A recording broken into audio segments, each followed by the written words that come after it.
Welcome to The Workplace, a podcast by CalChamber. I'm Matthew Roberts, Associate General Counsel with the California Chamber of Commerce. Hello, listeners. Well, time flies as usual, and we are barreling very quickly towards holiday seasons. This is often a fun time of the year for employers and their employees to celebrate the work completed throughout the year, let loose, and recharge before the beginning of next year.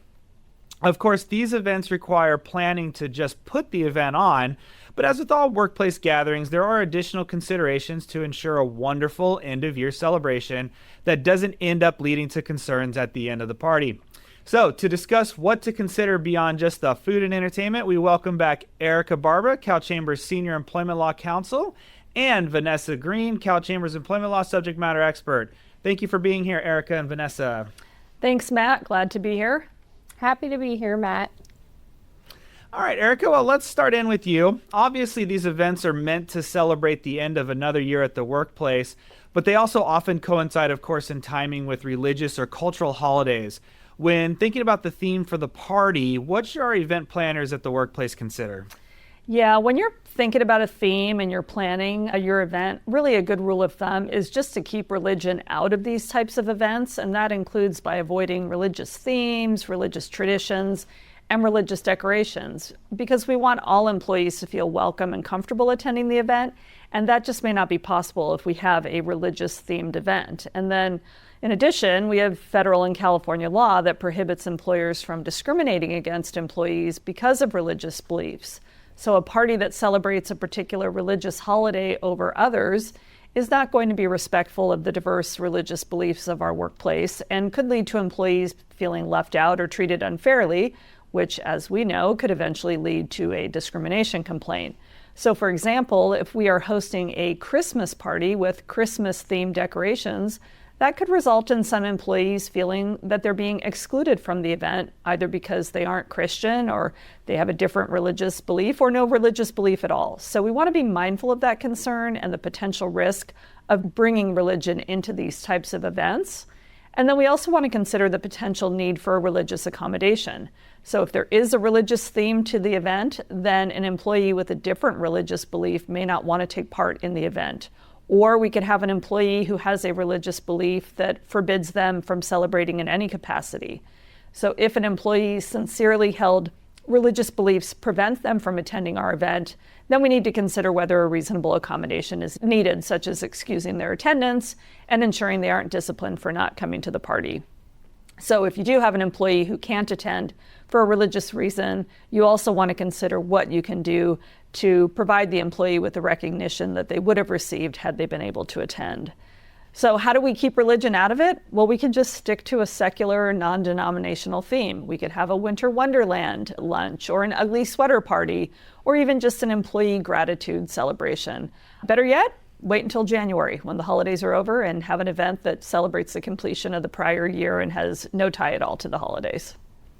I love all those themes, Erika, and of course, any ugly sweater parties out there, I am always down to attend those.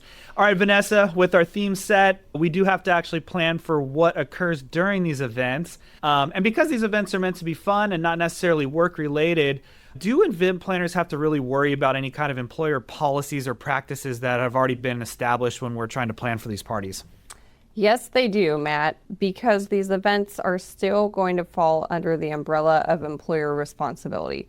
So I think there's two main areas that employers really want to think about here. One is dress code, speaking of those ugly sweaters parties, and then the other is alcohol. So starting with dress code, holiday parties sometimes encourage festive outfits, like, for example, costumes, themes, or your favorite, Matt, ugly sweaters. And that attire, it typically isn't going to be allowed under the workplace dress code or uniform policy, right? So employers who have an existing policy want to think about either temporarily revising their policy for the purposes of the event, or just communicating that the dress code is going to be relaxed just for the event. But even with relaxed dress code rules, employers still want to remember that employees need to dress appropriately. So nothing offensive and nothing that creates a harassment concern. And then there's alcohol. So many holiday events take place at either venues that serve alcohol, or maybe the company's bringing alcohol on site. So if employers have a drug and alcohol policy, they want to think about, do they need to suspend or modify parts of the policy for the party? And if they're doing that, they want to make sure and communicate that in advance to their employees. The other things employers want to think about with regards to alcohol is putting some practical guardrails in place. So for example, maybe looking at doing drink tickets to limit consumption. You could have non-alcoholic options available for folks. You could also do safe ride transportation or rideshare vouchers, or have designated drivers or things like that, right? Especially if the company is the one providing the alcohol, you really want to think about safety. Ultimately, I think employers should strive for holiday parties to be fun, but also safe and professional. All right, and I think those are two good pieces of advice, and it's kind of funny, this is the time of year, employees are doing their online shoppings and things as they get ready for the holiday season, and you see ads for all kinds of fun, ugly sweaters and things that we think are funny, but maybe are not necessarily appropriate or fall in line with our dress codes even when they're relaxed. So I think that's a really good piece of counsel there, Vanessa. Now, Erika, these events do often take place during work hours and are often designed around the workday. That is, we want to encourage maximum participation. And if the employees are there for the workday, then it's easy for us to put these events on during the workday. But that does raise a concern for us as to whether or not there are any wage and hour concerns that we see here. And if so, how can employers plan for them, Erika? Yeah, so this area can create wage and hour issues if not handled properly. So when it comes to our non-exempt or our hourly employees, we need to remember that if we're requiring them to do something, even if it's something fun, like attending a work party, then that time needs to be paid. So if we're holding the event during the workday, our hourly employees should be on the clock and being paid for the time. And remember too that your hourly employees still need to take a timely meal break, even if you're serving food at the event. So plan accordingly so employees have time to take a timely break before the event starts. Now, if the event is outside of work hours, but attendance is mandatory, if we're requiring our hourly employees to attend, then they're going to need to be paid for the time that they spend at the party as well. Only if the attendance at the event is voluntary would your hourly employees not need to be paid. But just calling a party voluntary is not going to be enough. We need to make sure that attendance is truly voluntary and be really careful about our communications around the party and attendance. So being clear that attendance is not expected or required, and that employees have the choice not to attend without suffering any adverse consequences. And then also don't incorporate any work into the party, right? So no work discussions, no town hall updates or things like that, because then the party is starting to look more like work and would likely then need to be paid. Excellent. Well, Vanessa, besides the food and drink, these events are often scheduled with other fun like paid entertainment or white elephant gift exchanges.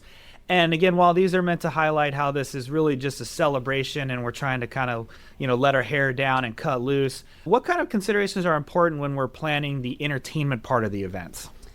Well, employers need to make sure that the entertainment is workplace appropriate. So that's really important. If you're bringing in entertainment, like, for example, a comedian or a live band or like a trivia host, you want to make sure that you know what their content is and that it's going to fit a workplace setting.